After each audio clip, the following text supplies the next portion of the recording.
Assalamualaikum warahmatullahi wabarakatuh. Apa kabar semuanya? Saya harap semoga kita semua baik ya, dan semoga kita semua berada dalam lindungan Allah Subhanahu wa Ta'ala. Perkenalkan, saya Adinda Salsabila, saya kelas 10 E2. Di sini saya akan menjelaskan atau mempresentasikan tugas agama Islam yang materinya berjudul Peran Keluarga dan Sekolah dalam Menjaga Pergaulan Remaja. Untuk video lebih lanjutnya, jangan di-skip video ini ya, dan jangan lupa ditonton videonya sampai habis. Bye-bye. Keluarga dan sekolah sangat memiliki peran penting bagi remaja seusia saya.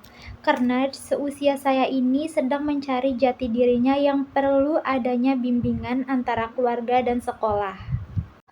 Remaja adalah fase pencarian jati diri yang rentan terhadap pengaruh lingkungan. Pergaulan memiliki dampak besar terhadap pembentukan karakter dan masa depan remaja. Keluarga dan sekolah memiliki peran strategis dalam membimbing pergaulan remaja. Interaksi sosial dengan teman sebaya dan lingkungan dapat berdampak positif maupun negatif, dipengaruhi faktor keluarga, sekolah, media, dan lingkungan masyarakat. Tantangan remaja saat ini, pengaruh media sosial dan internet, pergaulan bebas, penyalahgunaan narkoba dan alkohol, bullying dan kekerasan, krisis moral dan nilai. Yang pertama adalah peran keluarga. Bisa dilihat di sini bahwa keluarga itu memiliki 4 peran. Yang pertama adalah pendidikan nilai dan moral, yang kedua pengawasan dan bimbingan, yang ketiga menciptakan lingkungan aman, dan yang terakhir menjadi teladan. Kita masuk ke yang pertama, yaitu adalah pendidikan nilai dan moral. Di dalam keluarga perlu adanya penanaman etika, kejujuran, dan rasa tanggung jawab sejak dini. Bisa mulai dari hal-hal kecil hingga ke hal yang besar. Yang kedua, pengawasan dan bimbingan. Memantau aktivitas remaja tanpa merasa dikekang serta memberikan arahan. Sebagai orang tua, kita perlu pemantauan jarak jauh kepada remaja tanpa merasa dikekang. Dan yang ketiga, menciptakan lingkungan aman. Jadikan rumah sebagai tempat yang aman untuk berbagi dan berekspresi. Yang paling utama itu kondisi di dalam rumah. Jadi di dalam rumah itu perlu adanya kenyamanan, ketenangan, kedamaian, serta ketenangan. Dan yang keempat, menjadi teladan. Orang tua sebagai contoh positif dalam perilaku dan komunikasi. Jadi, orang tua itu merupakan contoh utama untuk anak-anaknya. Berikut ini adalah strategi komunikasi. Ada 4. Yang pertama, dengar aktif. Yang kedua, luangkan waktu berkualitas. Yang ketiga, bangun kepercayaan. Dan yang terakhir, bicara terbuka. Yang pertama, dengar aktif. Berikan perhatian penuh tanpa menghakimi, biarkan mereka merasa didengar. Jadi, ketika anak sedang bercerita atau curhat kepada orang tuanya, cukup mendengarkan saja dan jangan dihakimi. Yang kedua, luangkan waktu berkualitas. Lakukan kegiatan yang mempererat hubungan, seperti gambar yang ada di situ, itu adalah gambar yang sedang memasak. Jadi lakukan kegiatan yang bermanfaat untuk mendekatkan diri kepada keluarga atau kedua orang tua. Dan yang ketiga, bangun kepercayaan. Jaga rahasia mereka dan tepati janji untuk membangun fondasi kepercayaan. Jadi, jika remaja sedang bercerita tentang apa yang ia alami, dan jaga rahasianya serta tepati janji untuk membangun fondasi kepercayaan. Dan yang terakhir, bicara terbuka. Diskusikan topik sensitif dengan tenang dan saling menghargai. Jadi jika ada hal yang sensitif untuk dibicarakan, bicarakan saja dengan tenang dan saling menghargai.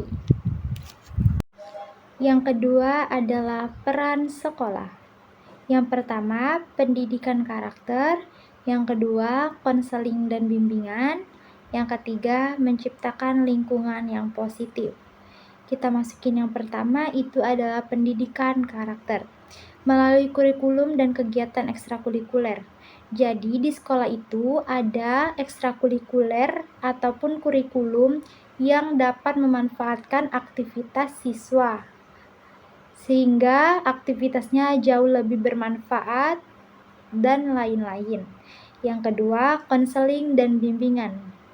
Menyediakan psikologis dan akademik, seperti guru BK yang siap sedia mendengarkan keluh kesahnya seorang murid dan selalu memberikan layanan yang terbaik untuk siswa serta memberikan arahan yang positif. Dan yang terakhir, menciptakan lingkungan positif, anti perundungan dan inklusif untuk semua siswa. Jauhi perundungan seperti bullying, lain-lain sebagainya. Ciptakan lingkungan yang positif. Program pencegahannya di sini ada 4. Yang pertama adalah edukasi anti perundungan. Yang kedua, bimbingan karir dan pengembangan diri. Yang ketiga, workshop keterampilan hidup. Dan yang terakhir, deteksi dini masalah pergaulan. Kita masuk ke yang pertama, itu adalah edukasi anti perundungan. Sesi kesadaran dan pelatihan bagi siswa dan staf. Jadi, itu untuk menyadarkan kesadaran dan pelatihan bagi siswa dan staf untuk kedepannya. Dan yang kedua, ada bimbingan karir dan pengembangan diri. Membantu siswa menemukan minat dan potensi mereka, seperti di sekolah ada kejuruan, itu membantu untuk menemukan minat anak-anak sekolah. Dan yang ketiga, workshop keterampilan hidup. Melatih keterampilan komunikasi, resolusi, konflik, dan pengambilan keputusan. Dengan adanya itu, kita tuh dapat melatih keterampilan kita dan pengambil keputusan yang jauh lebih bijak. Dan yang terakhir, deteksi dini masalah pergaulan. Mengidentifikasikan dan menindaklanjuti siswa yang beresiko. Ini adalah sinergi keluarga dan sekolah. Yang pertama adalah keluarga, menyediakan fondasi moral dan kasih sayang. Jadi orang tua itu perlu menyediakan fondasi dan juga wajib memberikan kasih sayang kepada anak-anaknya sehingga anaknya tidak kekurangan kasih sayang. Dan perlu adanya kerjasama, yaitu adalah komunikasi dan kolaborasi yang aktif. Dan yang ketiga itu adalah sekolah, melengkapi pendidikan dan bimbingan. Jadi maksud kerjasama itu adalah kerjasama antara keluarga dan sekolah.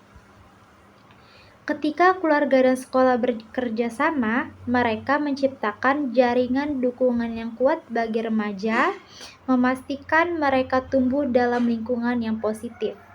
Jadi dengan adanya kerjasama itu mendukung siswa atau remaja jauh lebih tumbuh dengan baik dalam lingkungan yang aman dan positif.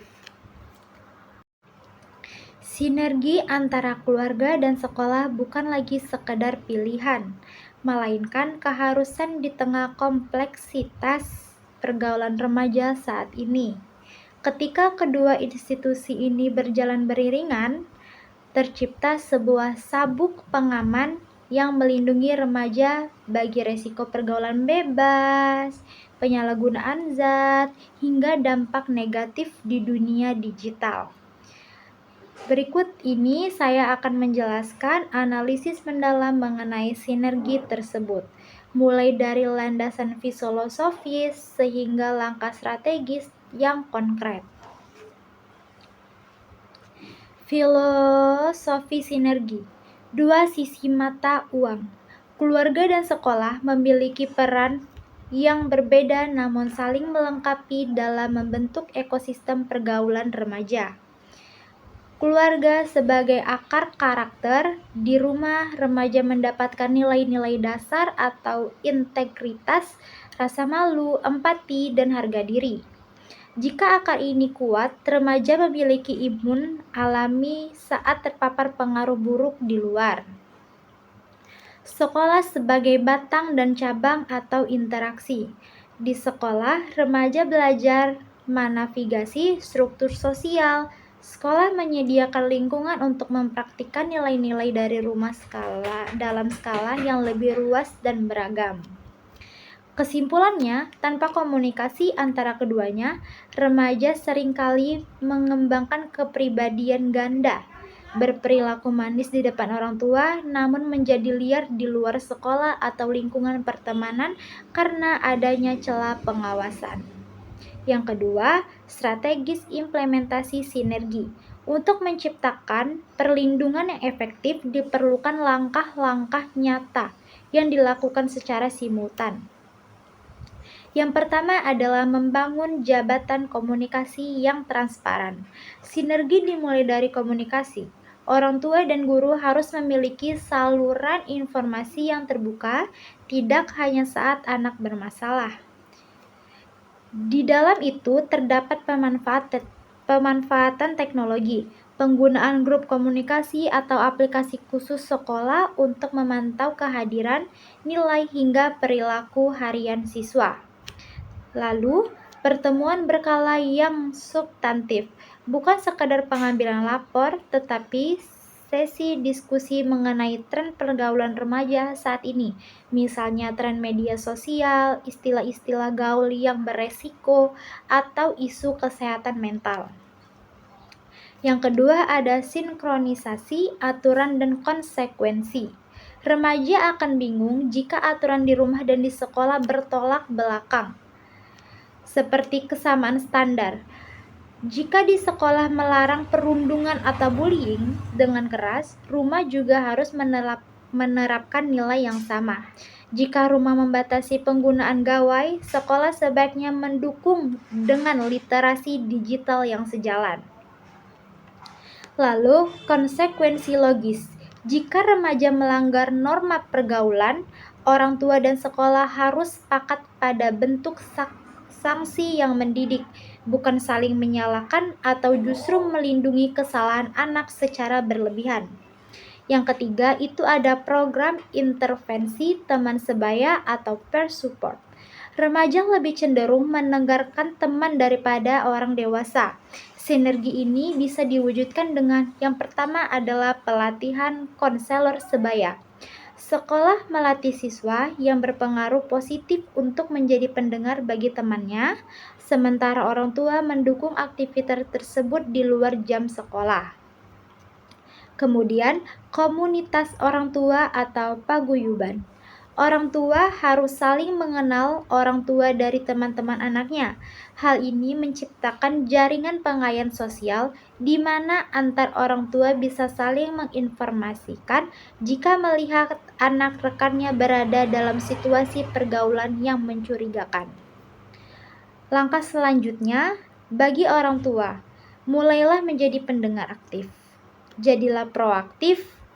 Dan bagi sekolah, transformasi peran guru BK, selenggarakan lokakarya, parenting, dan bagi kedua pihak menyusun fakta integritas sekolah dan keluarga yang berisi komitmen bersama untuk menjaga lingkungan belajar dan bebas dari kekerasan dan pengaruh negatif pergaulan. Dan yang terakhir adalah kesimpulan dan langkah selanjutnya. Menjaga pergaulan remaja di era digital dan transisi sosial yang cepat ini bukanlah tugas satu pihak saja. Diperlukan sinergi yang kokoh antara rumah sebagai fondasi, karakter, dan sekolah sebagai lingkungan sosial terstruktur. Kesimpulan sinergi sebagai benteng remaja. Peran remaja adalah refleksi dari dua dunia utama yang mereka tinggali, keluarga dan sekolah. Kesimpulan utama peran kedua institusi ini meliputi yang pertama, 1. Keluarga sebagai kompas moral. Keluarga bukan sekadar penyediaan kebutuhan energi, melainkan sumber validasi emosional. Remaja yang merasa didengar dan dihargai di rumah cenderung tidak mencari pengakuan berlebih di pergaulan yang salah. Kedua, Sekolah sebagai laboratorium sosial. Sekolah adalah tempat remaja mempraktikkan nilai-nilai yang diajarkan di rumah. Fungsi sekolah melampaui kurikulum akademik. Ia bertugas menciptakan ekosistem yang aman dari perundungan dan pengaruh negatif atau narkoba, pergaulan bebas.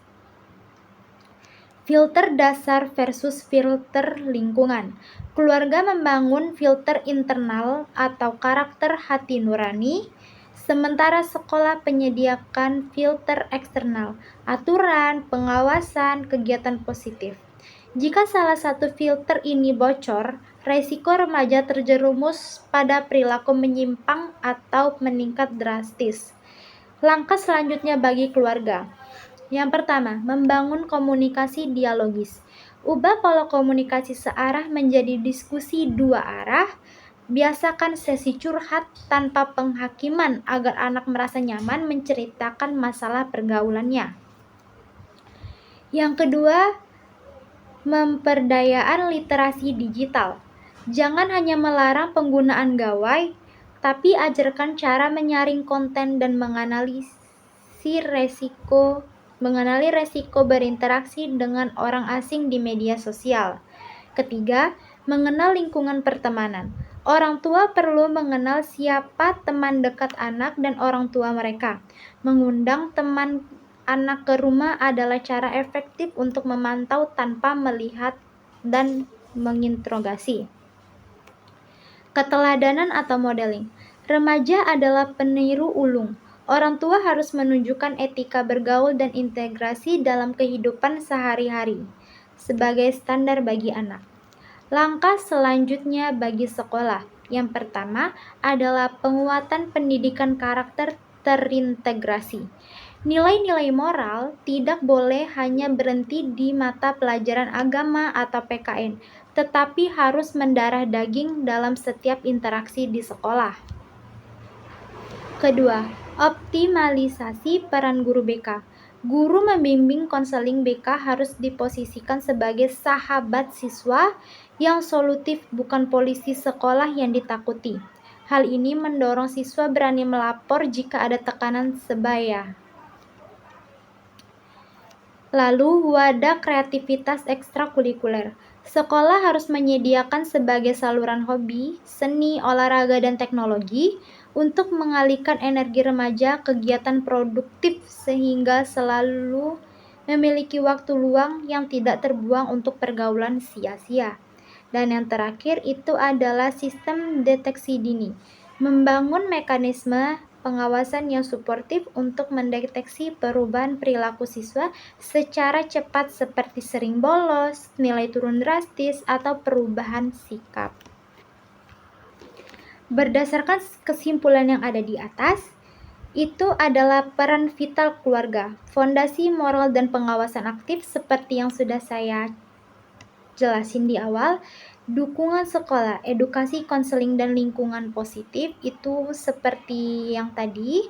Dan yang terakhir, kolaborasi kuat. Dengan kolaborasi yang sangat kuat, keluarga dan sekolah ini sangat-sangat penting. Langkah selanjutnya, meningkatkan kesadaran akan pentingnya kolaborasi ini. Yang kedua, mengembangkan program pelatihan bagi orang tua dan guru. Dan yang terakhir adalah mendorong kebijakan yang mendukung kerjasama keluarga dan sekolah.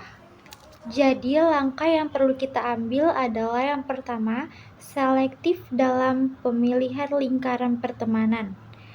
1. Cari teman yang satu frekuensi. Bertemanlah dengan orang yang memiliki ambisi positif, hobi yang sehat, atau nilai-nilai moral yang baik. Yang kedua, berani berkata tidak. Jika mulai diajak ke arah yang tidak sesuai dengan prinsipmu, jangan sungkan untuk menolak. Teman yang baik akan menghargai batasanmu. Lalu, memperkuat fondasi internal. Yang pertama, memperdalam nilai agama dan moral. Meyakinkan yang kuat berfungsi sebagai kompas internal saat kamu berada di situasi yang membingungkan. Yang kedua, pemahaman dampak jangka panjang. Lalu, menyibukkan diri dengan kegiatan yang positif, fokus pada skill atau hobi, dan tetapkan target masa depan. Dan yang keempat, menjaga hubungan dengan keluarga. Terbuka kepada orang tua atau wali. Yang terakhir adalah bijak dalam penggunaan media sosial. Itu adalah filter konten. Unfollow akun-akun yang mempromosikan gaya hidup bebas yang tidak sehat. Baiklah, sekian presentasi dari saya. Semoga yang saya jelaskan ini bermanfaat bagi kita semua dan dapat disaring hal positifnya. Maaf jika terdapat kesalahan kata, saya akhiri. Wabillahi taufiq wal hidayah. Wassalamualaikum warahmatullahi wabarakatuh.